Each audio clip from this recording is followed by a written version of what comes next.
Jam di dinding baru saja menunjukkan pukul 4.58 pagi ketika aku mendengar suara kunci diputar di pintu utama. Suara khas itu sudah sangat akrab di telingaku, terlalu akrab. Pelan-pelan aku bangkit dari tempat tidur, tidak menyalakan lampu kamar, hanya mengintip dari celah pintu ke arah ruang tamu yang remang karena lampu malam kecil di sudut. Dan di sanalah dia, Reno, suamiku. Baru pulang. Tubuhnya terlihat lelah.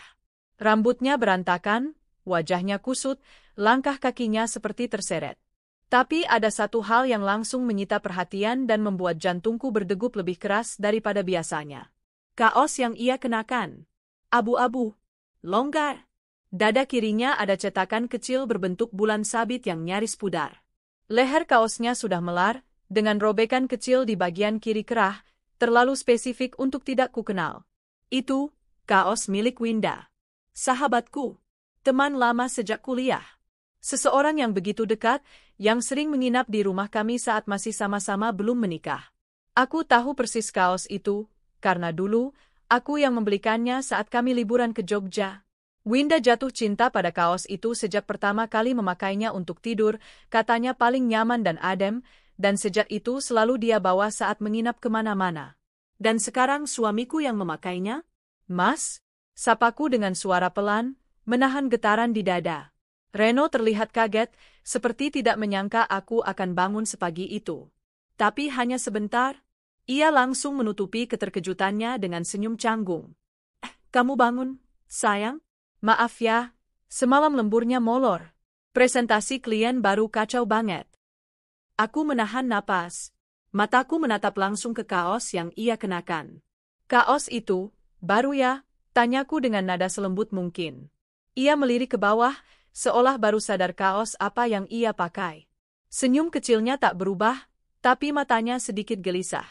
Oh ini? Enggak kok. Ini kaos pinjaman, di kantor dingin banget semalam.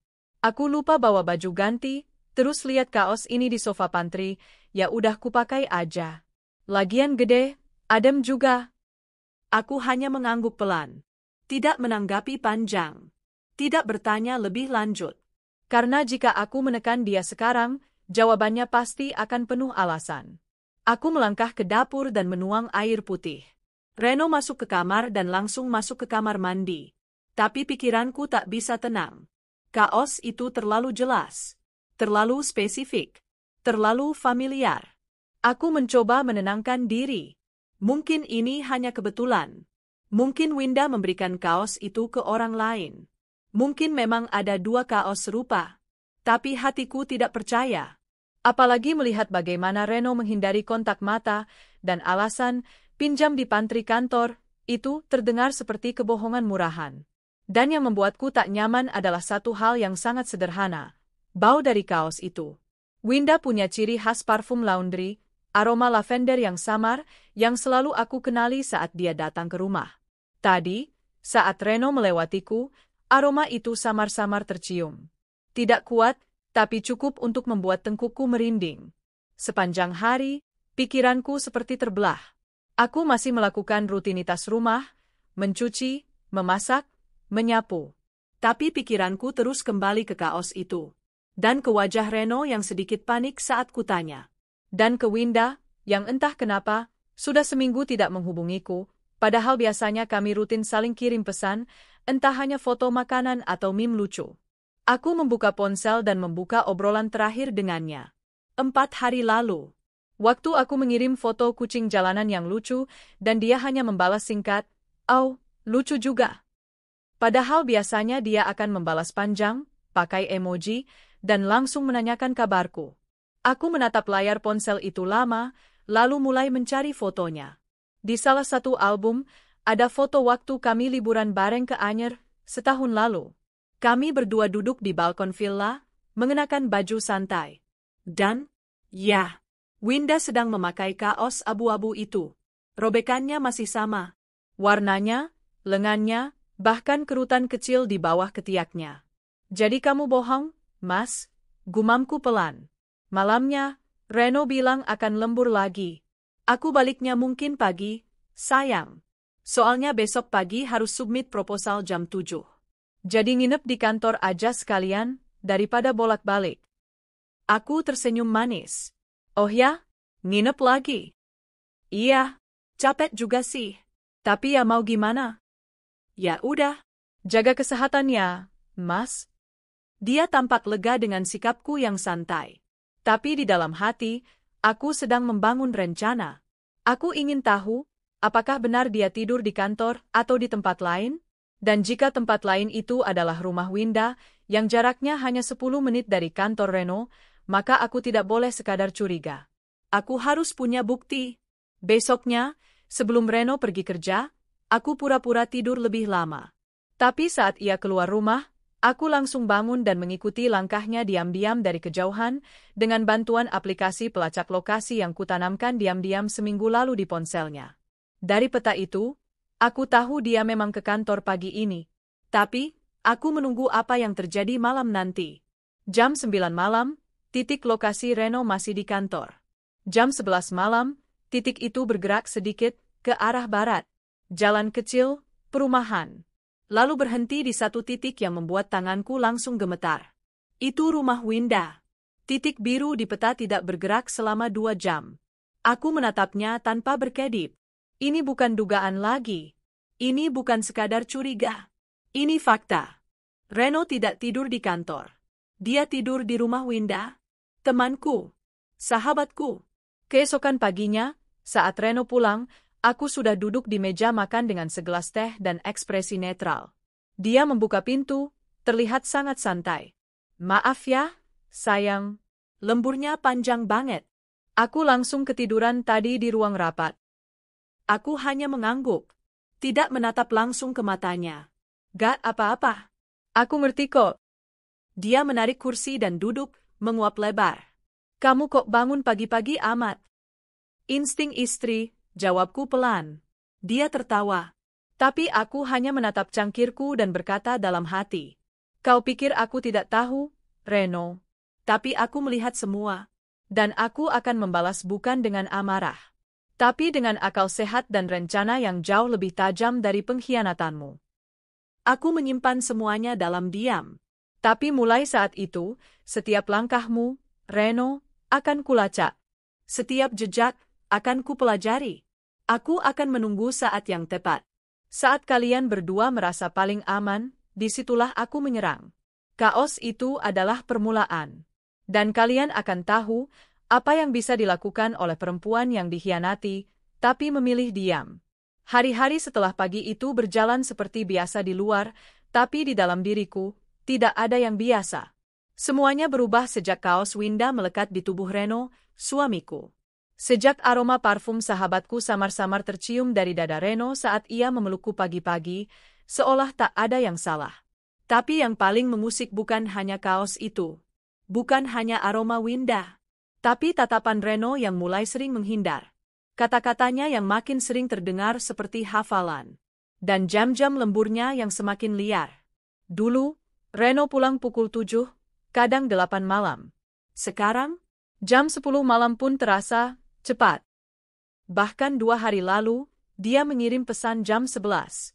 Sayang, aku harus selesaikan deadline besar. Mungkin nginep di kantor lagi. Nggak sempat kabarin tadi, maaf ya. Aku membalas singkat, oke. Hati-hati. Di luar, aku terlihat seperti istri sabar.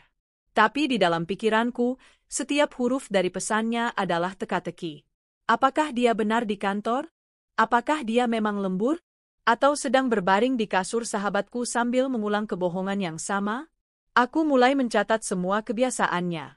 Hari-hari dia tidak pulang, jam-jam dia mulai jarang menjawab telepon. Bahkan cara dia berpakaian. Reno mulai terlihat lebih wangi saat berangkat kerja. Lebih rapi. Lebih sering menyemprot parfum padahal itu bukan kebiasaannya dulu. Dan yang paling mengganggu, setiap kali aku menyebut nama Winda, dia selalu mengalihkan pembicaraan. Mas, si Winda kok udah lama nggak waya? Hah? Masa? Mungkin dia sibuk. Oh ya? Tapi kamu sering chat dia kan? Loh, kenapa aku harus sering chat dia? Lalu tawa gugup, lalu ganti topik. Hari itu, aku memberanikan diri mengetik pesan pada Winda. Wind, Sabtu sore kamu di rumah enggak? Aku pengen ngobrol. 5 menit, tak ada balasan.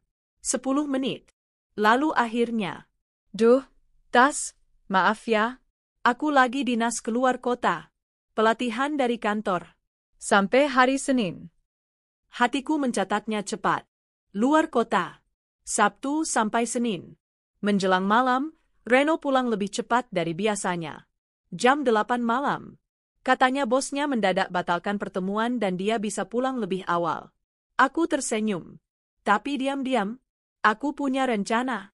Jam 10 malam, saat Reno tertidur lelap, entah karena kelelahan dari akting atau memang kenyang tidur di tempat Winda, aku mengenakan jaket dan mengambil ponsel. Aku keluar dari rumah tanpa suara, memesan ojek online, dan menulis alamat rumah Winda sebagai tujuan. Perjalanan memakan waktu kurang dari 15 menit. Aku meminta ojek berhenti di ujung jalan sebelum gang rumah Winda. Aku turun dan berjalan pelan, mengenakan masker dan hoodie. Jantungku berdetak cepat, tapi langkahku mantap. Dan saat aku tiba di depan rumahnya, semua jawabannya terlihat jelas. Lampu teras menyala terang. Di rak sepatu, aku melihat sandal rumah Reno. Aku mengenal bentuknya, warnanya, bahkan bekas sobekan kecil di sisi dalamnya. Jendelanya tertutup, tapi tirainya tipis. Dan dari sela cahaya, aku melihat dua bayangan duduk berdampingan. Lalu siluet perempuan bangkit dan kepala seorang pria bersandar di pahanya. Aku berdiri membatu selama beberapa menit.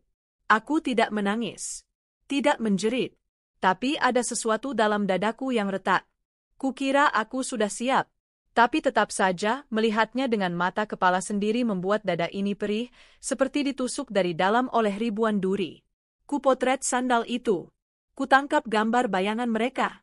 Lalu aku memutar badan dan kembali ke arah pangkalan ojek. Di perjalanan pulang, aku tidak berkata sepatah kata pun. Pikiranku penuh, namun anehnya, aku merasa tenang. Seolah dengan melihat itu semua secara nyata, aku justru mendapatkan kembali kendali. Sampai di rumah, aku menyimpan semua foto ke dalam folder khusus di laptop. Lalu kutulis catatan di ponsel, waktu, tanggal, kondisi lampu, posisi sepatu, bayangan, durasi. Besoknya aku membeli alat pelacak GPS kecil seukuran koin. Aku menunggu waktu yang tepat, dan hari Senin pagi, saat Reno mandi, aku menyelipkannya di bawah jok mobilnya. Sekarang, setiap langkahnya bisa kulacak. Hari pertama, Reno bilang tidur di kantor. Lokasi GPS berhenti di titik yang sama, rumah Winda. Dia masuk jam 9 malam, keluar jam 5 pagi. Hari berikutnya, cerita yang sama. Hari ketiga, kembali terjadi. Setiap aku bertanya, jawabannya juga sama. Aku lembur. Presentasi harus dikumpulin jam 7 pagi. Aku mengangguk, bahkan membawakan sarapan untuk dibawa ke kantor.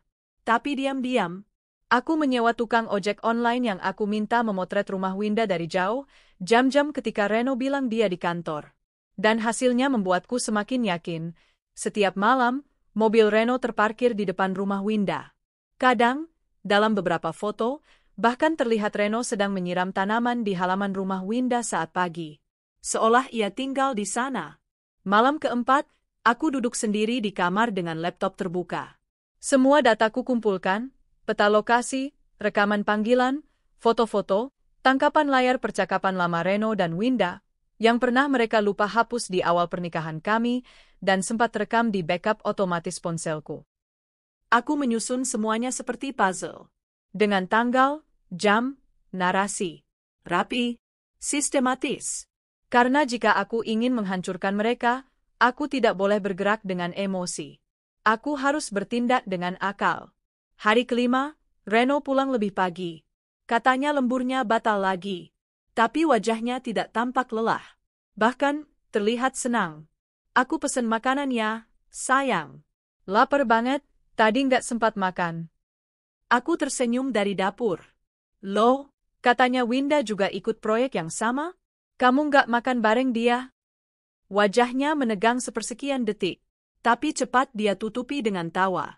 Haha, kok kamu tahu? Iya sih, tapi dia pulang duluan. Padahal dia bilang dinas keluar kota deh pas Sabtu kemarin. Oh, mungkin batal. Aku nggak tanya juga sih. Aku menatapnya, lalu berkata dalam hati, bohongmu tidak serapi yang kamu pikir, Mas. Hari Minggu berikutnya, aku menghubungi Winda. Rin, kamu ada waktu nggak? Aku mau ketemu sebentar. Mau ngobrol soal kerjaan. Sama curhat dikit. Lagi banyak yang numpuk di kepala. Butuh 5 jam sampai dia membalas. Maaf, Tas. Aku di luar kota lagi, pelatihan. 3 hari. Hehe. Sumpah deh pengen banget ketemu kamu, tapi timingnya selalu apes ya. Ku pelototi pesan itu lama. Lalu aku buka aplikasi GPS Reno. Titik biru, rumah Winda. Lagi-lagi, pelatihan luar kota? Kau pikir aku masih bodoh? Malam itu aku menulis dalam jurnal digitalku. Mereka mengira aku diam karena aku tidak tahu. Padahal aku diam karena aku sedang mencatat, menyusun, menyimpan, menunggu. Dan saat waktunya tiba, akan kutunjukkan siapa yang lebih lihai, mereka yang menyelingkuhi, atau aku yang dikhianati. Diamku bukan karena takut. Diamku bukan karena lemah. Diamku adalah strategi, sebab jika ingin menang dalam perang, musuh harus diberi cukup tali untuk menggantung dirinya sendiri. Sudah 2 minggu aku mengumpulkan bukti. Semua data yang terkumpul kini membentuk garis waktu yang solid, pola gerak Reno, titik-titik lokasi GPS, percakapan singkat yang mulai kupahami maknanya, dan sikap Winda yang makin hari makin menjauh, seolah tahu bahwa kehadirannya akan menyalakan alarm dalam diriku. Tapi yang mereka tidak tahu adalah, alarm itu sudah berbunyi sejak lama. Aku duduk di ruang kerja, memandangi layar laptopku yang terbuka lebar. Di sana, beberapa folder bertuliskan tanggal-tanggal penting, lengkap dengan bukti visual dan rekaman suara. Map berkas 1607 malam rumah Winda. Map berkas 1807 rekaman mobil. Map berkas 2007 titik GPS. Map berkas 2107 kapture chat. Setiap folder adalah luka, tapi juga senjata. Hari ini aku menambahkan 1 folder baru. Map berkas 2407 rekaman panggilan Winda. Semalam aku menggunakan salah satu aplikasi perekam otomatis yang terpasang di ponsel cadangan, lalu melakukan panggilan ke Winda. Tujuannya sederhana, memancingnya bicara. Aku minta pendapat kamu, Win, kataku di telepon, dengan suara lemah dan lelah. Reno makin sering lembur. Tapi tiap pulang, entah kenapa aku merasa dia berubah. Kamu pernah ngalamin kayak gitu nggak? Ada jeda. Sunyi. Lalu Winda menjawab dengan suara pelan, mungkin dia capek, Tas. Jangan terlalu banyak curiga. Cowok itu paling benci kalau istrinya mulai posesif. Aku mencatat, membelanya langsung. Tidak bertanya lebih dulu. Tidak menyalahkan Reno. Padahal kalau aku mengeluh tentang suamiku beberapa bulan lalu, dia pasti akan langsung menyemprot habis-habisan. Kalau cowok kamu aneh, gebuk aja, Tas. Jangan didiemin. Tapi sekarang, jangan terlalu banyak curiga. Kata-kata itu terlalu defensif. Terlalu penuh rasa bersalah. Esoknya, aku memasang alat perekam suara di dalam mobil Reno. Cukup kecil, seukuran flash disk, dan kutaruh di bawah jok penumpang, tersembunyi di antara kain pelapis dan tisu basah. Dan hasilnya, mengerikan. Bukan hanya suara dia berbicara dengan Winda yang terdengar, tapi juga suara mereka tertawa. Reno sempat memanggil nama Winda dengan nada mesra, dan, yang paling menyayat, suara itu sangat berbeda dari nada Reno saat berbicara padaku. Tidak ada nada suami yang kelelahan karena lembur. Tidak ada suara stres kerja. Yang ada hanya suara pria yang dimabuk cinta. Bahkan dalam satu rekaman, Reno berkata, "Aku tenang banget kalau di sini, Win. Di rumah, ya, kamu tahulah."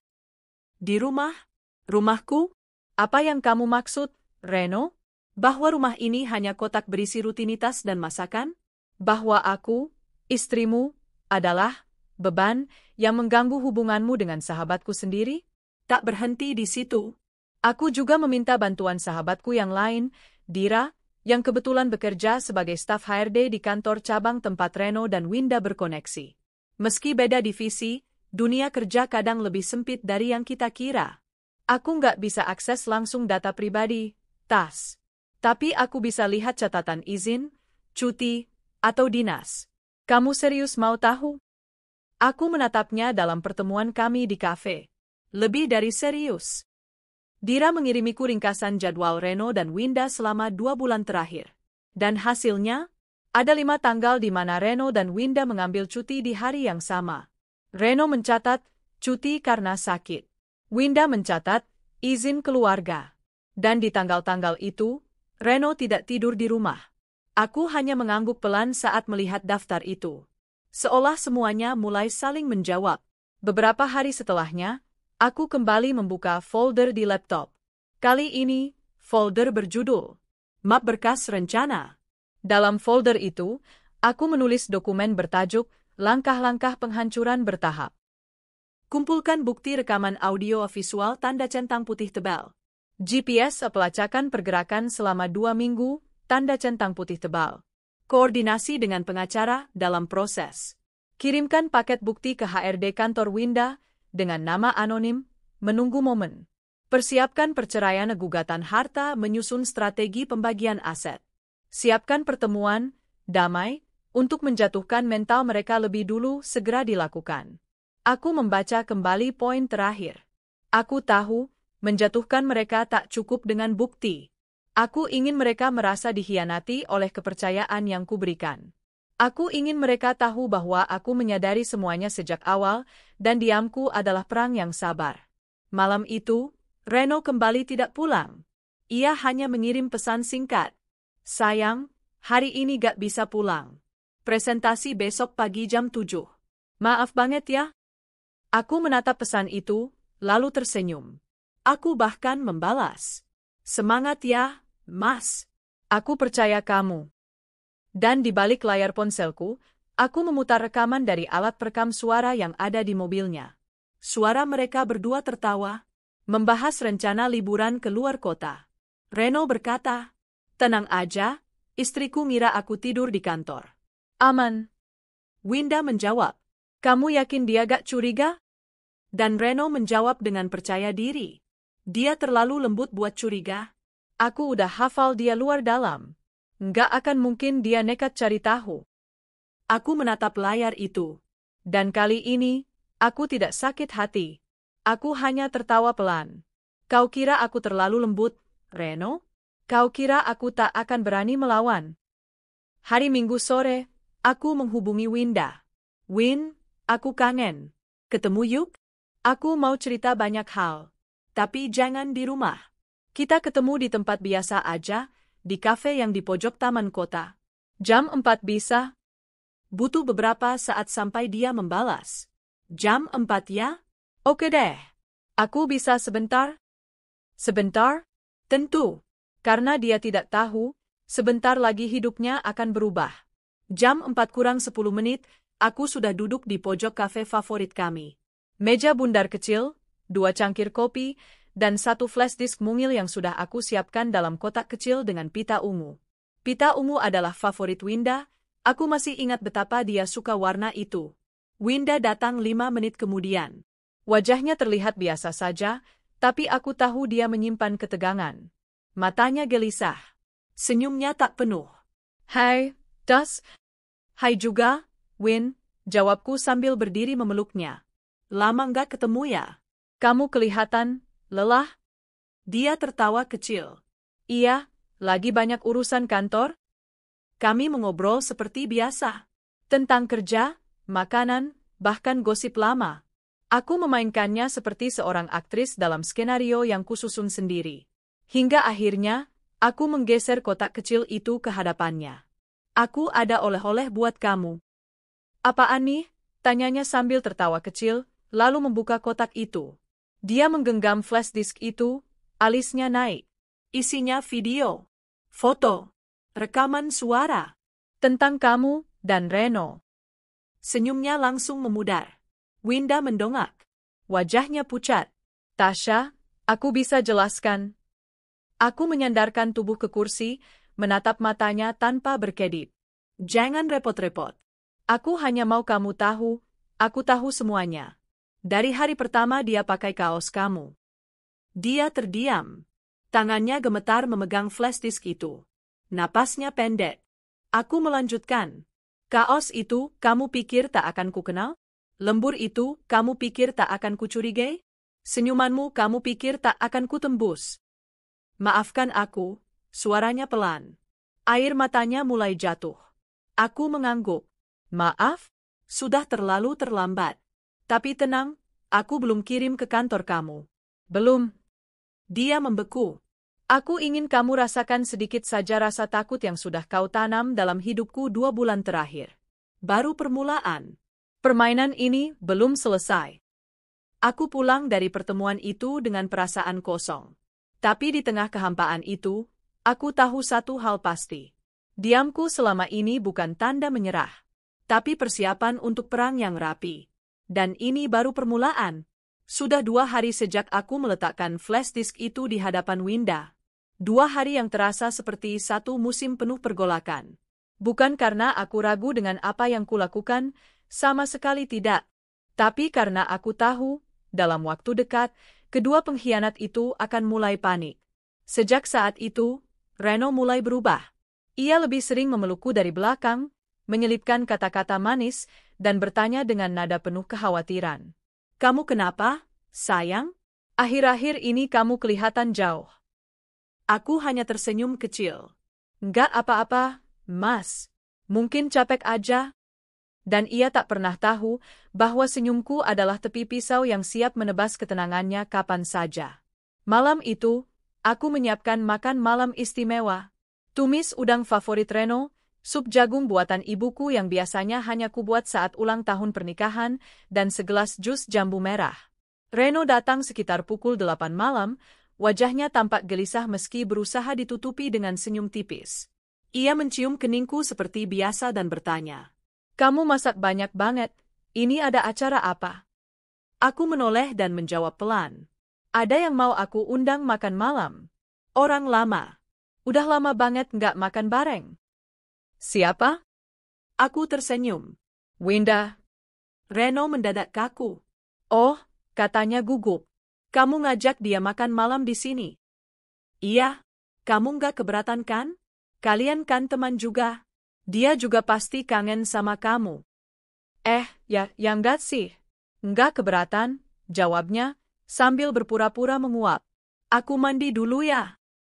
Aku mengangguk sambil berkata dalam hati, "Kalian sudah menghabiskan malam bersama diam-diam. Sekarang, kita makan malam bersama terang-terangan. Bedanya, kali ini, aku yang menyajikan menunya." Winda datang tepat pukul 8.30 malam. Seolah dia pun sudah siap dengan drama yang akan terjadi. Dia memakai blus hitam polos dan celana panjang. Wajahnya dibuat sederhana, tanpa riasan berlebihan. Tapi aku bisa melihat bayangan takut di matanya. Kami bertiga duduk di meja makan. Awalnya dalam diam. Reno mencoba memulai percakapan. Jadi kamu keluar kota kemarin ya, Win?" Winda tersentak sebentar, lalu mengangguk. "Iya, pelatihan 2 hari." Aku memandangi mereka bergantian. "Kalian satu proyek ya sekarang?" Reno menjawab, "Enggak. Winda beda tim. Tapi kadang bantu-bantu juga." Aku hanya tersenyum. "Lucu ya," kataku pelan, "kalian kerja sama, tapi nginepnya di rumah Winda. Padahal kantor juga punya ruang lembur." Hening. Winda berhenti mengunyah. Reno meletakkan sendoknya pelan. "Apa maksudmu, sayang?" "Aku tahu segalanya, Mas. Tentang malam-malam kamu di rumah Winda. Tentang rekaman kalian di mobil. Tentang GPS yang kutanam di bawah jok mobilmu. Dan kaos itu, ingat kaos abu-abu dengan sobekan kecil di kerah kiri?" Reno mendadak berdiri. "Tasha, dengar dulu." "Dek." Nada suaraku berubah. Tajam. Dingin. Tegas. Reno membeku. Perlahan ia duduk kembali. Aku berdiri, melangkah ke rak kecil di samping ruang makan, mengambil sebuah kotak beludru hitam, dan meletakkannya di meja. Isinya flash disk. Di dalamnya ada rekaman suara kalian, tangkapan layar GPS, foto-foto rumah Winda malam hari, dan juga video dari kamera kecil yang kusembunyikan di mobil. Winda memucat. Reno terdiam, menunduk. Aku mengangkat wajahku, menatap Reno dalam-dalam. "Kau pikir aku diam karena tak tahu? Kau pikir aku tidak bisa membaca perubahanmu? Atau kamu kira aku terlalu sibuk dengan dapur dan cucian untuk tahu kalau suamiku tidur di ranjang milik sahabatku sendiri? Sayang, aku minta maaf. Aku bingung. Aku hilaf. Kau hilaf? Berapa kali? Seminggu penuh? Di rumah yang sama, dengan wanita yang kuanggap saudara sendiri. Winda menunduk, air matanya mulai mengalir. Tapi aku tak peduli. Aku hanya ingin kalian tahu, aku sudah siapkan semuanya. Surat gugatan cerai sudah ditandatangani. Aku tidak ingin perang terbuka. Aku hanya ingin keadilan. Reno menutup wajahnya dengan kedua tangan. Tasha, jangan begini. Kita bisa bicara baik-baik. Kita bisa perbaiki semua. Aku menggeleng. Tidak semua luka bisa diperbaiki. Dan tidak semua hubungan layak diselamatkan. Kamu bukan cuma menyakitiku, Mas. Kamu menghina aku. Menyembunyikan wajahmu di balik topeng suami baik, padahal kau tidur di kasur orang lain. Winda hanya bisa menangis. Suaranya nyaris tak terdengar.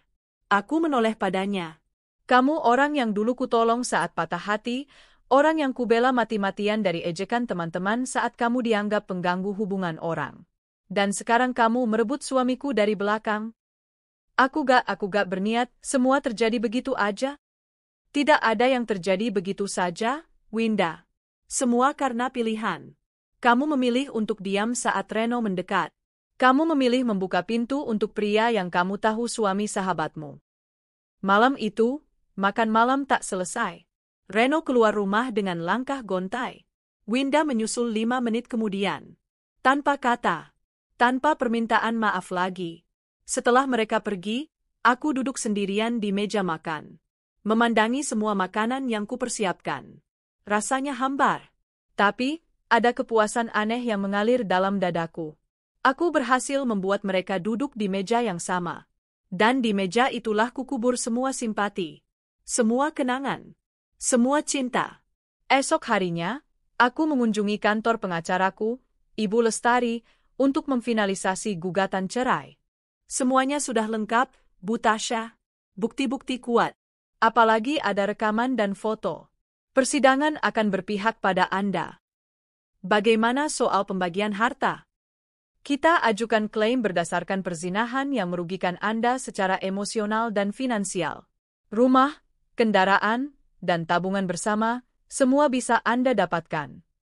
Aku mengangguk. Aku tidak ingin menghancurkan mereka dengan tangan.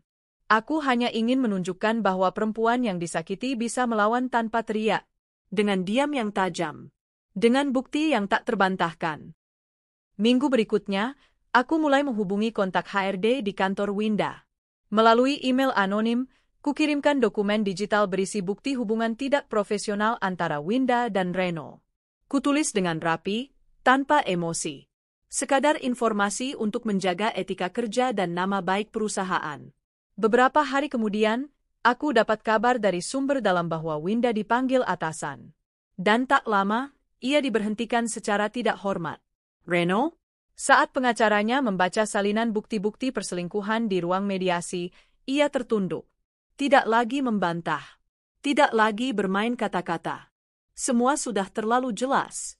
Saat persidangan selesai dan hakim memutuskan bahwa aku berhak atas aset rumah, kendaraan, dan hak asuh anak, Reno mencoba bicara denganku di luar ruang sidang. Boleh aku bicara sebentar? Aku menoleh. Buat apa? Buat bilang, aku menyesal. Aku salah. Aku mengangguk. Kamu salah. Dan kamu akan hidup dengan kesalahan itu.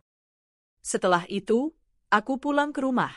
Rumah yang dulu kami bangun bersama. Kini menjadi milikku sepenuhnya. Aku berdiri di depan cermin kamar, menatap bayanganku sendiri. Mataku tak lagi basah. Bibirku tak lagi bergetar. Aku telah kehilangan cinta, tapi aku menemukan diriku kembali.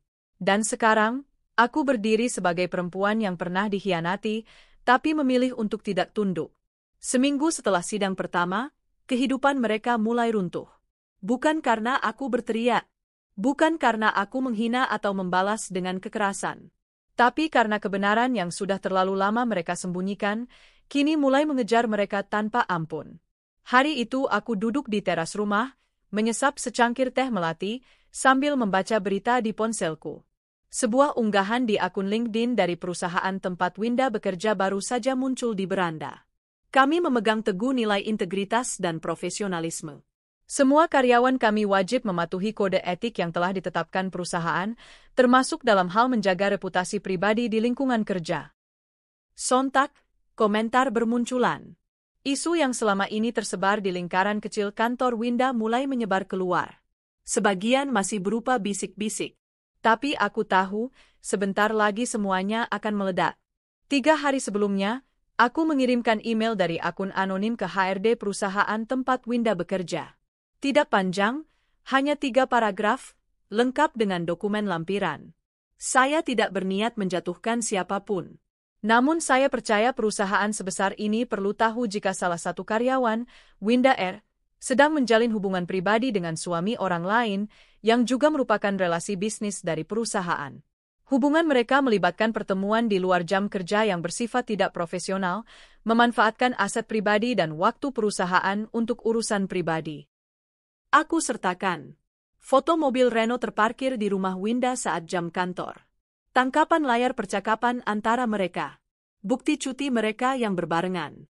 Dan salinan ringkasan rekaman suara yang membuktikan bahwa mereka bukan sekadar teman. Aku tidak perlu menyebut namaku. Aku hanya menyerahkan kebenaran dan membiarkan sistem bekerja. Winda menghilang dari media sosial 3 hari setelah email itu terkirim. Akun Instagramnya yang dulu aktif memamerkan outfit dan latte art mendadak kosong. Tak ada unggahan. Tak ada story. Hanya sepi. Menurut informasi dari seorang mantan rekan kerjanya, Winda dipanggil atasan langsung. Kontrak freelance-nya diputus sepihak karena dianggap melanggar etika internal. Katanya dia nggak bisa kasih penjelasan memuaskan. Dia sempat ngelawan, tapi buktinya terlalu lengkap, kata Dira, sahabatku yang juga bekerja di sektor HR. Orang kantor udah tahu dia selingkuh. Banyak yang langsung blokir dan jauhi dia. Kasihan sih, tapi ya dia yang mulai. Aku tidak merasa puas. Tapi aku merasa adil. Dia merusak hubungan pertemanan kami. Merusak rumah tanggaku. Maka jika pekerjaannya ikut hancur, itu bukan karena aku kejam. Tapi karena ia menuai apa yang ia tanam. Sementara itu, Reno, suamiku yang kini menjadi mantan secara hukum, mulai mengalami guncangan di sisi profesionalnya. Beberapa minggu sebelum ini terjadi, ia mendapat proyek besar dari perusahaan tempat pamanku menjadi konsultan eksternal. Aku tidak pernah mencampuri urusan kerja Reno, sampai akhirnya aku tahu bahwa proyek itu adalah salah satu bagian dari perusahaan keluarga ibuku. Saat skandal perselingkuhan mereka terbongkar, aku tidak serta-merta membawa urusan pribadi ke ranah profesional. Aku hanya mengirim pesan sopan ke paman. Om, aku tahu Reno sedang menggarap proyek dari perusahaan Om. Tapi Om perlu tahu bahwa Reno telah menyalahgunakan kepercayaan, tidak hanya sebagai suami, tapi juga sebagai mitra bisnis. Lalu aku lampirkan bukti bahwa Reno beberapa kali tidak hadir dalam pertemuan penting karena menghabiskan waktu dengan Winda. Bahkan beberapa pengeluaran biaya akomodasi yang diajukan oleh Reno ke dalam laporan proyek, ternyata digunakan untuk menginap di villa bersama Winda. Pamanku tidak membalas panjang. Namun seminggu kemudian, Reno diberhentikan dari proyek itu. Kenapa kamu lakuin ini semua? Tanya Reno saat kami bertemu di ruang mediasi kedua, beberapa hari setelah kejatuhannya dimulai. Aku menatapnya, tenang. Aku hanya melepaskan kebenaran yang kamu sembunyikan. Dan membiarkan hidupmu bersih dari kebohongan yang kau pelihara sendiri. Dia mengusap wajahnya, lelah. Matanya merah, dan aku tahu, dia belum tidur nyenyak dalam beberapa hari. Winda ninggalin aku. Aku mengangguk, tanpa komentar. Dia bilang, semua ini terlalu berat. Dia takut. Dia malu. Dia bilang lebih baik kita masing-masing saja. Masih kuingat bagaimana dengan penuh semangat Reno menyebut nama Winda di awal perselingkuhan mereka. Dan kini dia ditinggal, hancur, dan sendirian. Setelah rumah dan kendaraan resmi jatuh ke tanganku, Reno pindah ke sebuah kamar kos kecil di dekat kawasan industri. Tempat yang jauh dari pusat kota, jauh dari kehidupan kami dulu. Ia mengirim pesan singkat padaku setelah pindahan. Aku tinggal di sini untuk sementara. Aku ngerti kamu gak akan izinkan aku pulang. Tapi boleh gak aku tetap ketemu Hana sesekali? Hana, putri kecil kami yang masih duduk di bangku TK. Aku membalas. Kau bisa bertemu Hana sesuai jadwal hak kunjungan. Tapi jika kau menyakitinya, atau memperkenalkannya pada orang yang pernah kau tiduri di belakangku, aku tidak akan segan mencabut hakmu sama sekali. Tidak ada balasan setelah itu. Aku tahu orang mungkin akan menuduhku kejam. Tapi mereka tidak pernah tahu bagaimana rasanya tidur di ranjang yang sama dengan seseorang yang diam-diam mengirim pesan mesra pada sahabatmu sendiri. Mereka tidak tahu bagaimana rasanya tersenyum pada tamu yang berselingkuh dengan suamimu, sambil menyajikan kopi dan kue seolah semuanya baik-baik saja. Dan yang lebih menyakitkan lagi, adalah saat kamu menyadari, selama kamu sibuk menjaga keutuhan rumah, mereka justru sibuk meruntuhkannya dari dalam. Kini, aku berjalan perlahan ke kamar Hana dan menatap putriku yang sedang menggambar di lantai. Bu, lihat deh. Ini gambar rumah kita. Aku tersenyum dan jongkok di sampingnya. Rumah yang ia gambar masih punya 2 jendela dan 1 pintu, tapi hanya 1 orang dewasa berdiri di depan pagar. Ini Mama ya? Iya. Papa mana? Dia diam. Lalu berkata pelan, Papa di tempat lain. Aku mencium kepalanya. Kamu pintar? Sore itu aku duduk di balkon, membuka laptop, lalu membuka draft naskah novel yang sudah lama kutulis diam-diam.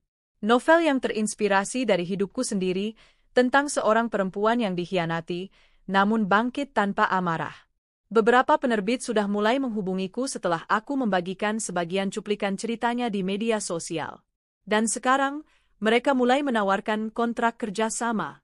Aku tak menyangka, dari reruntuhan rumah tangga dan kepercayaan, aku justru membangun kebebasan. Winda kehilangan pekerjaan dan reputasinya.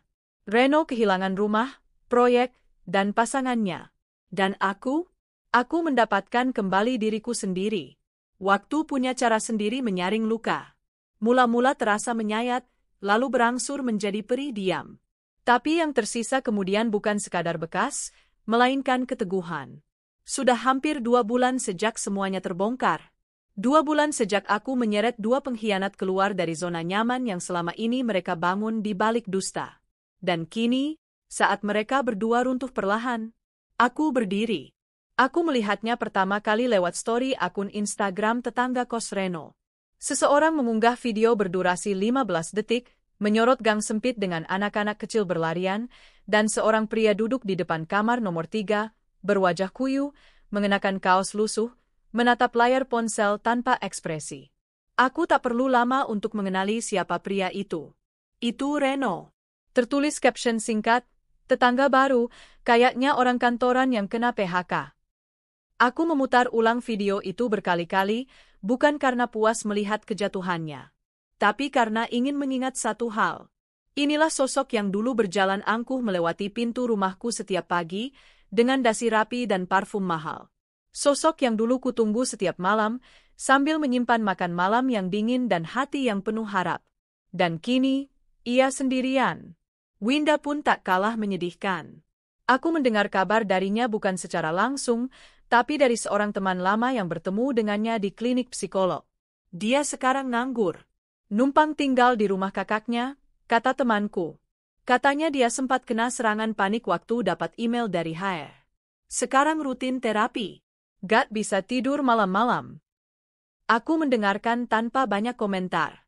Bukan karena tak punya rasa, tapi karena aku sudah membuang rasa itu jauh-jauh. Di malam ketika mereka berselingkuh, mereka sudah menggali liang untuk diri mereka sendiri. Dan sekarang, aku hanya menonton dari atas, sebagai seseorang yang berhasil keluar sebelum tenggelam.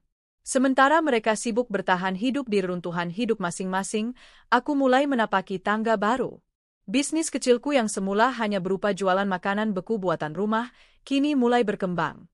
Awalnya aku hanya menjual via grup WhatsApp tetangga dan teman-teman sekolah Hana, tapi sejak aku unggah testimoni dan foto-foto proses produksi di TikTok, pesanan mulai membanjir.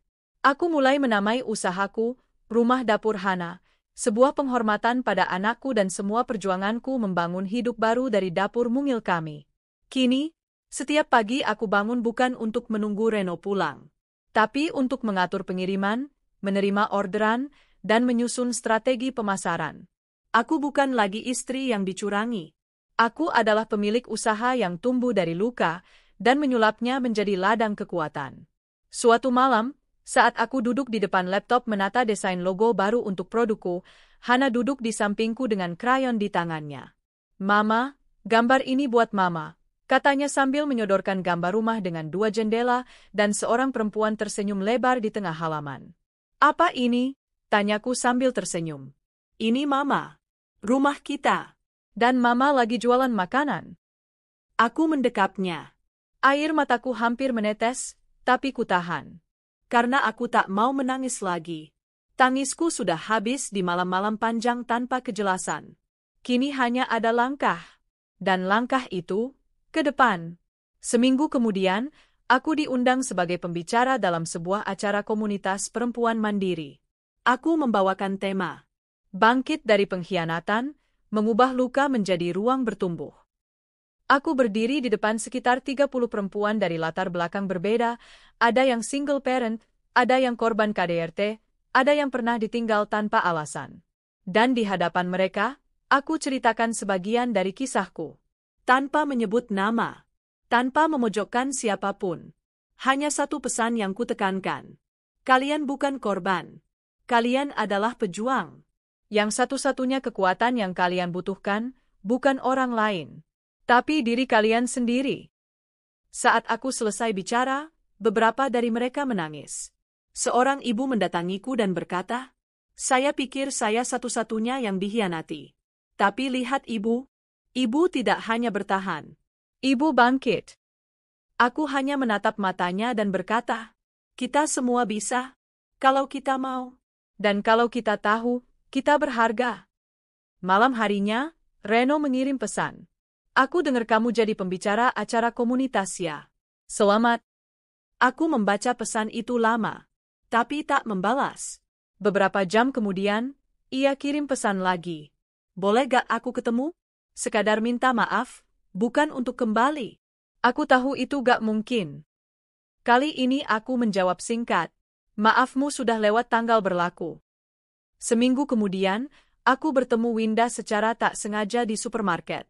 Ia berdiri di depan rak mie instan, mengenakan masker dan hoodie besar. Tapi aku tahu itu dia, bahunya yang melengkung, dan cara dia berdiri, terlalu familiar. Dia melihatku. Matanya melebar. Dan dalam sepersekian detik, dia berbalik arah dan pergi. Aku tidak mengejarnya. Karena aku tak perlu konfrontasi lagi. Tak perlu kata-kata. Kehadiranku saja sudah cukup untuk membuatnya gemetar. Dan itu lebih dari cukup. Aku kini berdiri di tempat yang dulu hanya bisa kubayangkan. Tempat di mana aku bisa hidup tanpa bergantung pada siapapun.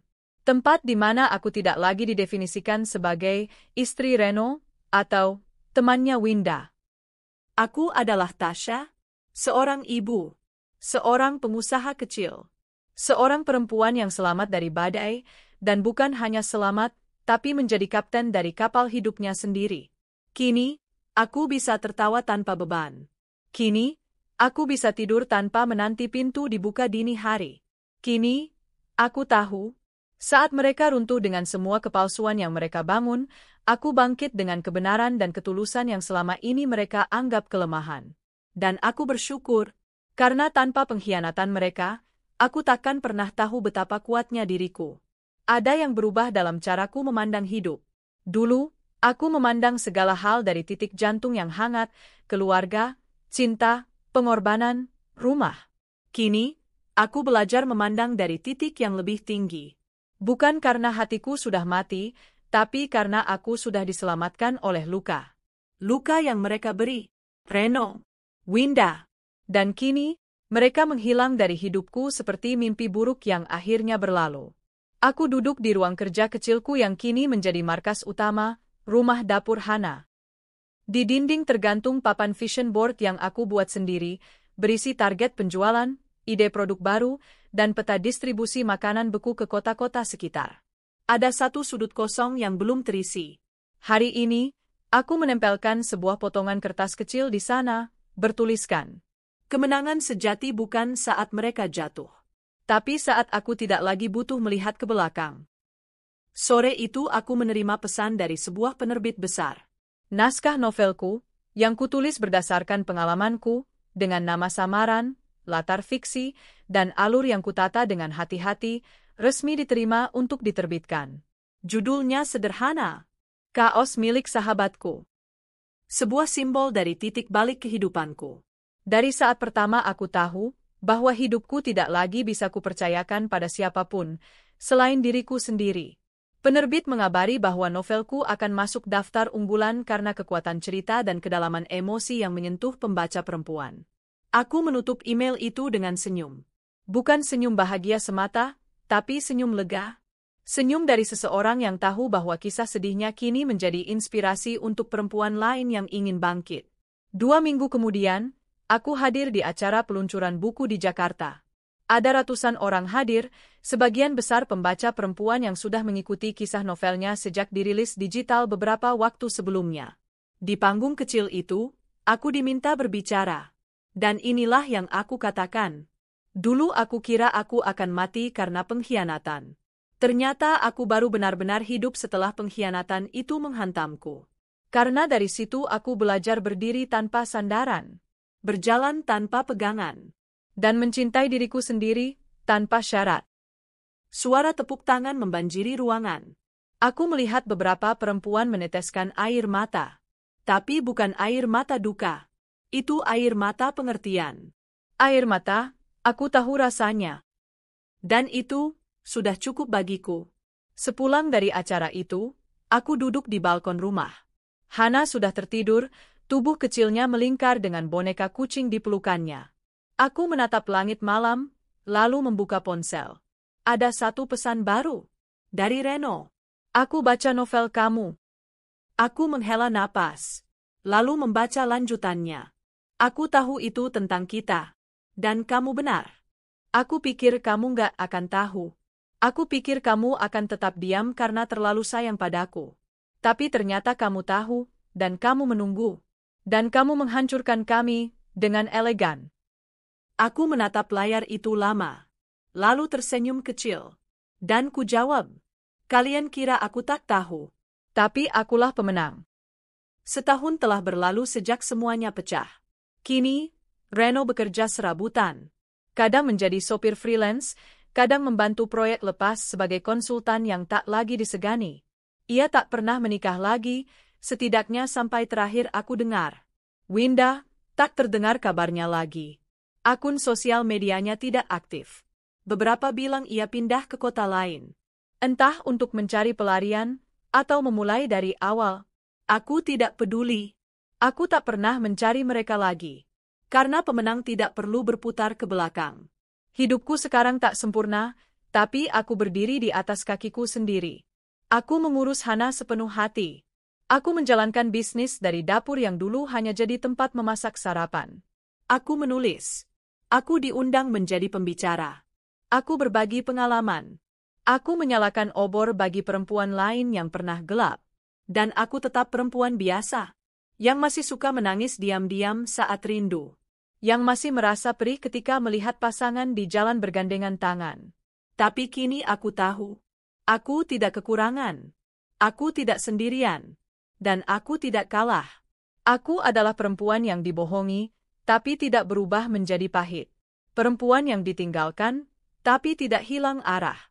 Aku adalah aku. Dan itu sudah lebih dari cukup. Pagi ini, aku menyiapkan bekal untuk Hana, nasi goreng rumahan dan telur gulung. Dia duduk di meja makan, mengayun-ayunkan kakinya. Emma, nanti sore aku ikut ekskul ya. Aku mengangguk. Boleh. Tapi habis itu langsung pulang ya. Dia mengangguk, lalu tiba-tiba bertanya. Mama, kok mama gak nikah lagi? Pertanyaan itu menghantamku lembut, seperti daun jatuh ke telapak tangan. Aku tersenyum, duduk di depannya. Mama belum ketemu orang yang cukup berani untuk mencintai perempuan sekuat mama. Hana tertawa kecil. Berarti harus orang yang berani banget ya? Aku mengangguk. Iya, karena mama sekarang bukan perempuan lemah lagi. Emang dulu mama lemah? Aku menggeleng pelan. Bukan lemah, tapi terlalu percaya. Saat Hana berangkat sekolah, Aku kembali ke ruang kerja, membuka laptop, lalu menulis satu kalimat pembuka untuk naskah buku keduaku. Pengkhianatan adalah racun. Tapi bagi perempuan yang tidak mati karena racun itu, ia menjadi antibodi yang membuatnya kebal terhadap semua luka. Aku menatap kalimat itu lama, lalu mengetik lagi. Dan perempuan itu adalah aku. Inilah akhir kisahku. Bukan akhir dari hidupku, tapi akhir dari bagian yang dulu kusebut rumah tangga. Akhir dari kisah palsu yang dibangun di atas kebohongan. Dan kini, aku tak lagi berjalan di atas puing. Aku membangun jalanku sendiri. Mereka kira aku tak tahu. Mereka kira aku akan diam. Tapi ternyata, akulah pemenang.